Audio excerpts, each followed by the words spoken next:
Assalamualaikum warahmatullahi wabarakatuh. Selamat pagi Mbak Kincin dan teman-teman. Di sini saya Raha Margaret ingin memaparkan mini skripsi yang berjudul Peranan Needs dan Secure Attachment terhadap Self-Disclosure melalui Instagram Second Account. Di bab pertama, pendahuluan, latar belakang, media sosial adalah salah satu pencapaian internet.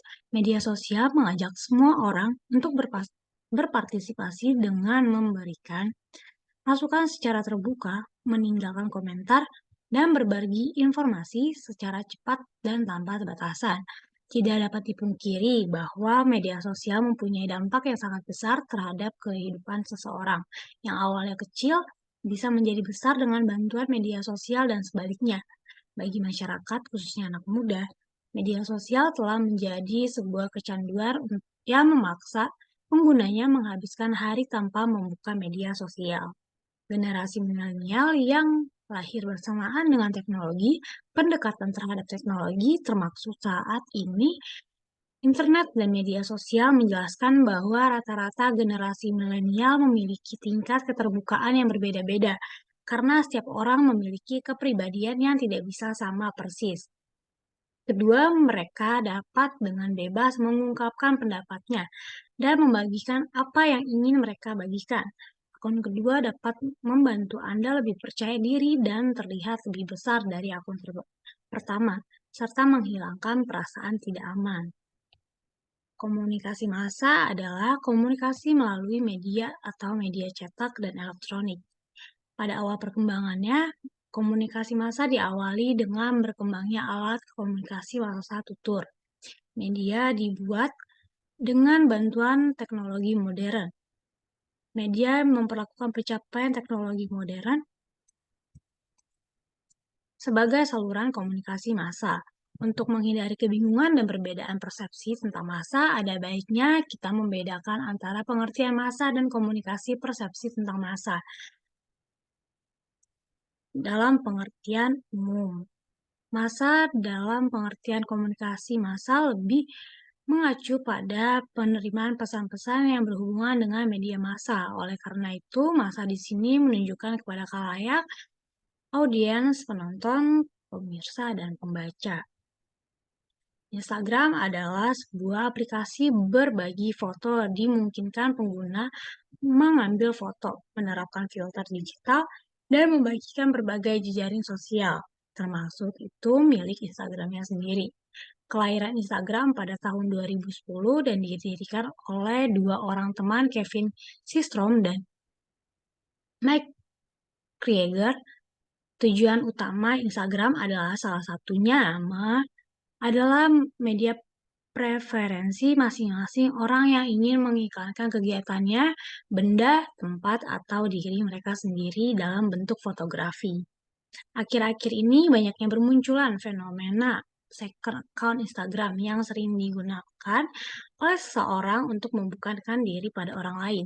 Ciri-ciri akun kedua adalah menggunakan nama pengguna yang berbeda dengan nama aslinya, jumlah pengikutnya sedikit, dan pengikut lawan jenisnya tidak banyak.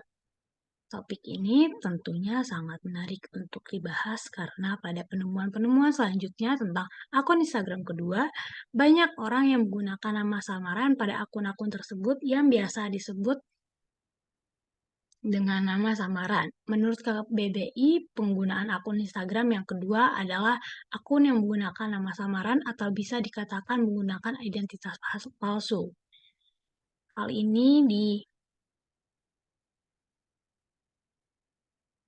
dicetuskan oleh Kemendikbud 2016. Manfaatnya sendiri adalah dapat memberikan kebebasan berekspresi sekaligus menggunakan rasa cemas, mengurangi rasa cemas, dan akun second account juga dapat melindungi privasi penggunanya dan menjadikan tempat pelecehan terhadap penggunanya. Penggunaan akun pseudonim atau akun kedua Instagram saat ini adalah sebuah kebutuhan dan keterikatan yang aman karena mereka merasa bahwa adanya akun pseudonim ini bisa menjadi diri sendiri tanpa memikirkan omongan orang lain dan orang-orang yang berada di akun kedua ini. Hanya ada orang-orang terdekat saja yang terkadang orang-orang dianggap terpercaya oleh si pemilik akun. Hal ini terkait dengan self-disclosure atau keterbukaan diri pengguna sosial media. Mereka menjadikan sosial media di akun kedua ini sebagai tempat meluapkan emosi dan berbagi informasi tentang diri mereka. Kesepian merupakan pengalaman tak menyenangkan yang bersifat subjektif dan dialami seseorang ketika harapan mereka mengenai suatu hubungan interpersonal tidak sebanding dengan apa yang kenyataan yang dialami. Aspek yang terdapat pada kesepian meliputi sosial dan emosional.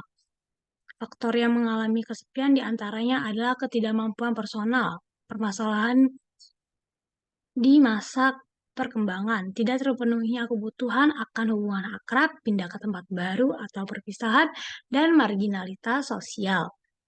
Menurut peneliti, pengguna akun kedua juga mengalami kesepian sehingga mereka meluapkan atau membukakan diri pada akun tersebut dan terkadang berlebihan. Rumusan masalah pada penelitian ini adalah bagaimana akun kedua atau pseudonym Instagram membantu mahasiswa Ilmu Komunikasi UNJ angkatan 2021 sebagai kebutuhan atau keterikatan yang aman. Yang tujuan penelitiannya adalah ingin melihat bagaimana cara mahasiswa Ilmu Komunikasi UNJ angkatan 2021 menjadikan akun pseudonym sebagai kebutuhan dan keterikatan yang aman. Selanjutnya, manfaat penelitian. Manfaatnya adalah untuk mengembangkan kajian ilmu komunikasi, khususnya mengenai teori self-disclosure dalam bermedia sosial. Di bab 2, landasan teori, pada subbab konsep atau self-disclosure. Keterbukaan diri paling penting bagi orang-orang, terutama mereka yang memasuki tahap awal pertumbuhan, karena pada saat ini orang membutuhkan alat untuk membangun hubungan komunikasi dengan baik dan juga untuk kebutuhan keberadaan. Namun, menurut hasil survei yang dilakukan peneliti pada data yang dipaparkan, pengguna Instagram mengungkapkan banyak permasalahan di kalangan pengguna Instagram yang tak segan-segan dibicarakan. Semua masalah dihadapi Instagram saat ini. Respondennya juga biasa memberikan informasi tentang aktivitas, hobi, dan pengalaman sehari-hari, pribadi, ekspresi, dan distribusi emosi di akun Instagram dalam bentuk foto, video, dan atau cerita Instagram. Ada beberapa hal yang perlu diperhatikan saat melakukan pengungkapan diri di media sosial. Pertama, kerahasiaan harus dihormati dan dengan baik. Dan Anda harus memutuskan sejauh mana Anda bersedia membagikan informasi pribadi tanpa membahayakan diri sendiri atau keselamatan. Penting juga untuk memiliki tujuan yang jelas dalam pengungkapan diri. Apakah itu berbagi pengalaman, membagikan dukungan, atau mempromosikan sesuatu. Anda juga bisa dapat memahami siapa yang dapat melihat postingan Anda yang menyesuaikan pengaturan privasi Anda. Pertimbangan kemungkinan konsekuensi dalam keterbukaan diri Anda, baik secara profesional maupun pribadi, dan selalu berperilaku etis. Hindari menyakiti perasaan orang lain dan pertahankan otoritas dengan membagikan informasi yang jujur dan dapat diandalkan. Terakhir, tetapkan batasan informasi yang boleh dibagikan di media sosial dan pertimbangkan untuk merahasiakannya atau hanya membagikan kepada orang yang Anda percayai. Pengungkapan diri di media sosial bisa menjadi cara untuk yang baik yang untuk terhubung dengan orang lain dan berbagi pengalaman.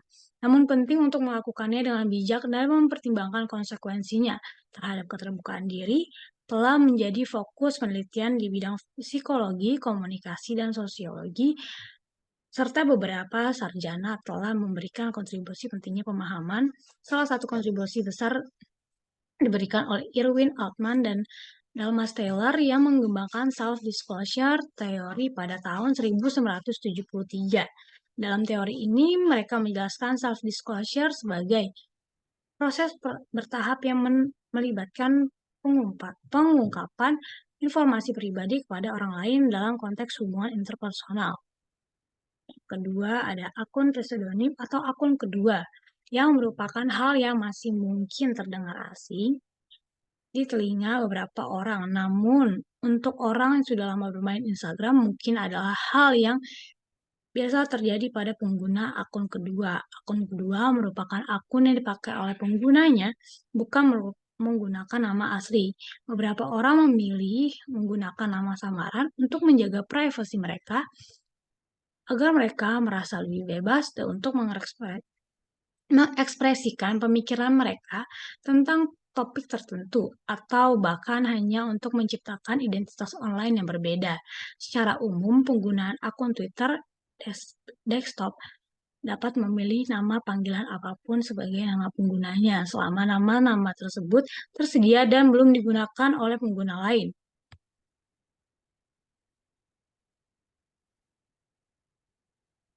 Variabel X dikutip dari Awisol. Menurut Murainitz, kebutuhan merupakan suatu konstruk yang berkaitan dengan kekuatan organisasi otak. Berbagai proses seperti persepsi, pemikiran, tindakan, hingga perubahan kondisi yang ada dan tidak memuaskan. Itu mungkin dihasilkan oleh proses internal, tapi paling sering dirangsang oleh faktor lingkungan. Biasanya, kebutuhan akan kombinasi dengan perasaan atau emosi khusus dan mengalami emosi khusus dan memiliki cara khusus untuk mengungkapkan hal ini dalam pemecahan masalah.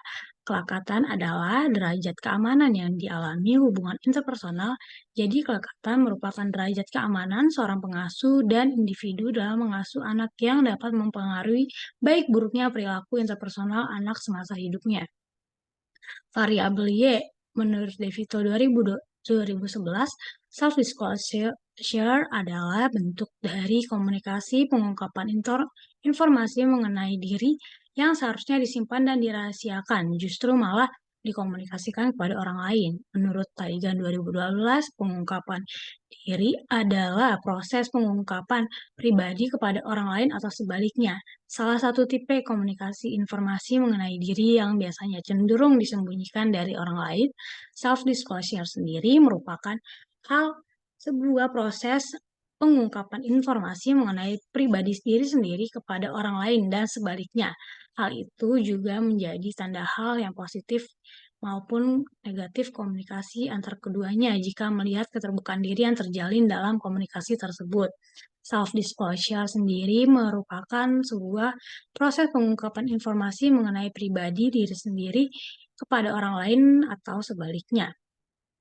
Hal ini juga dapat menjadi tanda hal yang positif maupun negatif komunikasi antar keduanya jika melihat dari keterbukaan diri yang terjalin dalam komunikasi tersebut. Menurut Canggara 2016, kegiatan mengenal diri adalah hal yang penting jika kita menempatkan diri di tengah-tengah masyarakat.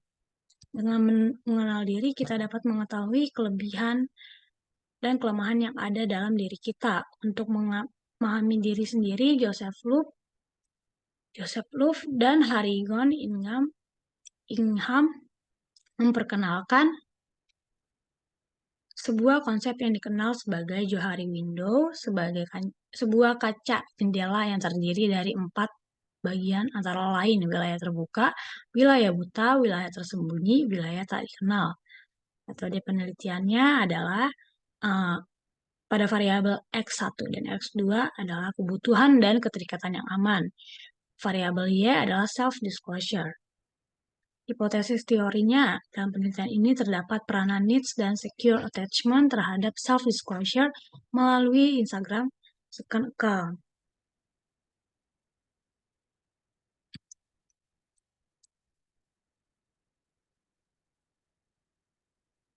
Pada bab 3 metode penelitian, pada subbab paradigma penelitian, William Trochim memandang penelitian kuantitatif sebagai pendekatan ilmiah yang sistematis yang menitikberatkan pada pengumpulan dan analisis data berdasarkan angka.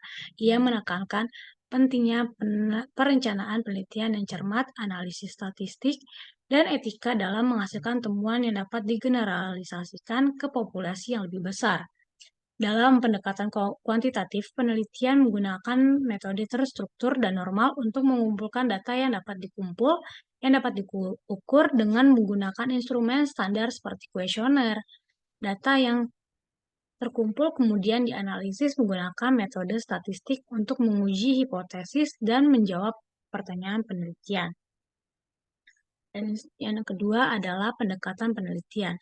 William Trochim adalah seorang pakar dalam bidang metodologi penelitian yang telah memberikan kontribusi signifikan dalam pemahaman tentang penelitian kuantitatif. Trochim menekankan bahwa penelitian kuantitatif adalah jenis penelitian yang memusatkan perhatian pada pengumpulan dan analisis data yang berdasarkan angka dan ukuran kuantitatif. Berikut adalah beberapa poin penting dalam pandangan Trochim mengenai penelitian kuantitatif. Yang pertama adalah pendekatan ilmiah. Trochim menganggap penelitian kuantitatif sebagai suatu pendekatan ilmiah yang sistematis dan mengalami fenomena sosial. Ini melibatkan perencanaan yang teliti, pengumpulan data yang cermat, dan analisis statistik yang akurat. Yang kedua adalah desain penelitian yang kuat. Menurutnya, kunci utama dalam penelitian kuantitatif adalah desain penelitian yang kokoh. Peneliti harus merencanakan eksperimen atau survei dengan matang, memilih sampel yang mewakili populasi yang lebih besar, dan memeriksa bahwa alat ukur yang digunakan memiliki validitas dan keandalan yang memadai. Yang ketiga adalah analisis statistik. Trochim menegaskan pentingnya menggunakan metode statistik untuk menganalisis data kuantitatif. Analisis ini membantu mengidentifikasi pola, relasi, atau perbedaan yang signifikan dalam data. Yang keempat ada generalisasi. Penelitian kuantitatif sering bertujuan menghasilkan temuan yang dapat digeneralisasikan ke seluruh populasi yang lebih luas. Dalam kata lain, hasil penelitian dapat diterapkan pada situasi atau kelompok yang lebih umum daripada sampel yang diteliti. Yang kelima ada etika. Trochim juga menekankan pentingnya mempertimbangkan etika dalam penelitian kuantitatif. Peneliti harus memastikan bahwa peneliti mereka mematuhi prinsip-prinsip etika penelitian, termasuk perlindungan privasi subjek penelitian. Pandangan Trochim ini menggarisbawahi signifikasi perencanaan dan pelaksanaan yang hati-hati dalam penelitian kuantitatif. Penelitian semacam ini menggunakan potensi untuk memberikan wawasan yang berharga dalam pemahaman tentang berbagai fenomena sosial dan ilmiah. Nah, pada subbab yang ketiga ada metode penelitian. Penelitian ini dikerjakan dengan menerapkan pendekatan kuantitatif. Dalam kerangka penelitian ini, pendekatan yang digunakan adalah metode deskriptif. Metode deskriptif adalah jenis penelitian yang fokus pada variabel tunggal tanpa adanya perbandingan atau asosiasi dengan variabel lainnya, bertujuan untuk menguraikan keadaan atau suatu fenomena tertentu. Metode ini cenderung lebih terstruktur dan berorientasi pada kemampuan untuk menyimpulkan temuan penelitian secara lebih umum kepada populasi yang lebih luas. Menurut Malhotra, proses penelitian kuantitatif melibatkan sejumlah tahap yang krusial seperti berikut. Pertama, ada identifikasi serta perumusan permasalahan penelitian, menetapkan pertanyaan penelitian serta tujuan penelitian. Yang kedua adalah rancangan penelitian, menentukan jenis penelitian yang akan digunakan seperti survei, eksperimen, atau studi kasus, dan menetapkan sampel yang digunakan. Yang ketiga adalah penghimpunan data, melaksanakan pengumpulan data menggunakan alat seperti kuesioner, wawancara, dan observasi. Yang keempat ada analisis data, melakukan analisis data dengan menggunakan metode statistik untuk mengidentifikasi keterkaitan antara variabel yang diteliti. Penafsiran data mengartikan hasil analisis data menjawab pertanyaan peneliti dan merumuskan simpulan. Dan yang keenam, penyusunan laporan hasil penelitian menyajikan hasil penelitian dalam format laporan yang terstruktur dan sistematis.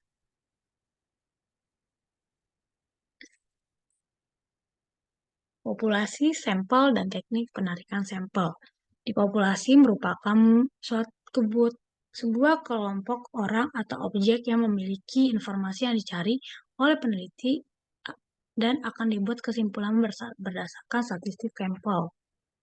Populasi yang digunakan dalam penelitian ini adalah mahasiswa Ilmu Komunikasi UNJ Angkatan 2021. Sampel merupakan representasi dari jumlah populasi sasaran yang terdiri dari seluruh serangkaian petunjuk untuk dapat mengidentifikasi populasi target. Sampel yang digunakan peneliti ini adalah mahasiswa Ilmu Komunikasi UNJ Angkatan 2021 yang berjumlah 124 orang. Teknik penarikan sampelnya yang digunakan dalam penelitian ini adalah teknik pengambilan sampel sensus. Menurut Sugiono, teknik sampling sensus merupakan teknik penentuan sampel jika semua orang populasi digunakan sebagai sampel, yaitu mahasiswa Ilmu Komunikasi Angkatan 2021 yang berjumlah 124 orang. Ukuran sampelnya pada penelitian ini menggunakan rumus Slovin sebagai ukuran sampel penelitian rumus Slovin.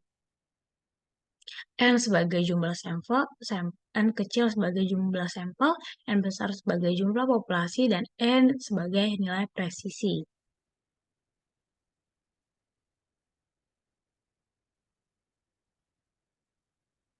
Hipotesis riset terdapat peranan needs dan secure attachment terhadap self-disclosure melalui Instagram second account mahasiswa Ilmu Komunikasi UNJ 2021.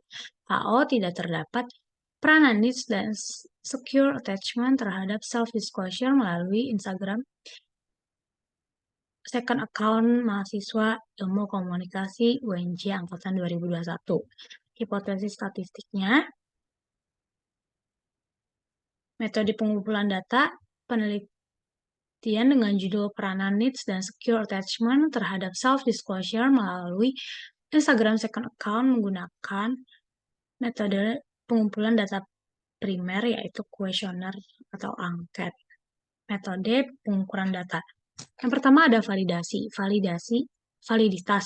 Validitas mengacu pada sejauh mana alat ukur mengukur secara tepat apa yang seharusnya diukur, serta tingkat keakuratan instrumen tersebut. Dalam konteks penelitian, validitas mengacu pada sejauh mana instrumen pengukuran yang digunakan dalam penelitian benar-benar mencerminkan konsep yang dipelajari. Dengan demikian, validitas mempengaruhi tingkat reliabilitas dan keakuratan hasil penelitian. Apabila suatu instrumen pengukuran tidak valid, maka hasil penelitian tidak dapat diandalkan dan tidak menimbulkan kesimpulan yang salah. Reliabilitas mengacu pada tingkat keandalan atau konsistensi suatu instrumen pengukuran. Ini berarti bahwa instrumen tersebut akan memberikan hasil yang sama dan serupa jika diuji berulang kali pada subjek yang sama dalam situasi yang serupa. Reliabilitas merupakan suatu konsep yang berkaitan dengan keandalan, konsistensi, dan stabilitas instrumen pengukuran dalam pengumpulan data penelitian.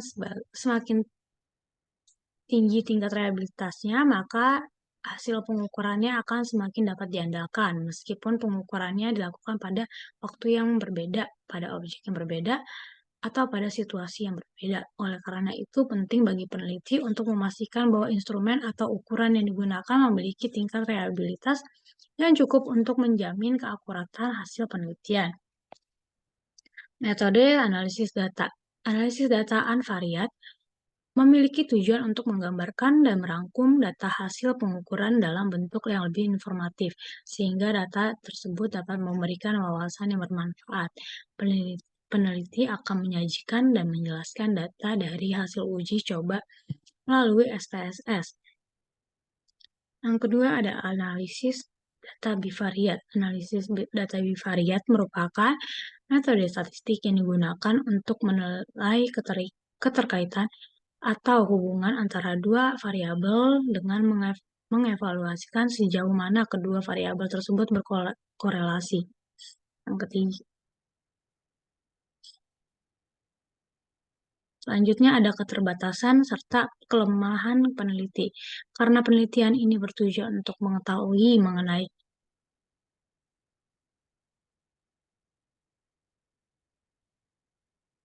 mengenai keamanan keamanan subjek yang akan diteliti, ditakutkan bahwa tidak semua subjek ingin mengakui hal tersebut, maka dapat terjadi biasa yang akan membuat penelitian ini memiliki hasil yang tidak akurat. Definisi operasional. Peneliti mengenai peranan NIST dan secure attachment terhadap self-disclosure melalui Instagram account. Mahasiswa ilmu komunikasi UNJ ini memiliki dua variabel. Yang pertama, variabel pertama adalah NIST dan secure attachment. Itu termasuk variabel X dan self-disclosure sebagai variabel kedua, yaitu Y. Kebutuhan merupakan suatu konstruk yang berkaitan dengan kekuatan organisasi otak, berbagai proses seperti persepsi, pemikiran, tindakan, dan hingga perubahan kondisi yang ada dan tidak memuaskan. Kelekatan adalah derajat keamanan yang dialami hubungan interpersonal. Jadi kelekatan merupakan derajat keamanan yang seorang pengasuh atau individu dalam mengasuh anaknya yang mempengaruhi baik buruknya interpersonal anak semasa hidupnya. Operasional konsep atau OK. Variabelnya kebutuhan dan kelekatan, variabel X, self-disclosure, variabel Y. Di variabel X ada pada dimensinya ada interaksi, intensitas, pemberian pengaruh. Pada interaksi, indikatornya individu yang membuat akun personal atau akun kedua. Intensitasnya, tingkat lamanya atau durasi para individu menjadikan akun kedua sebagai kebutuhan dan kelekatan yang aman. Pemberian pengaruhnya, kemampuan individu dalam menjadikan akun kedua menjadi kebutuhan dan kelekatan yang aman. Kognitif, pada bagian self-disclosure atau variabel Y, dimensinya ada kognitif dan konatif. Pada kognitif ada instruksi dan instruksi, yang indikatornya pemberian pengaruh dari Instagram kepada suatu individu, dan konatif diinstruksi dan ekstrinsik, yang indikatornya kecenderungan bertindak seorang individu karena melihat yang lain.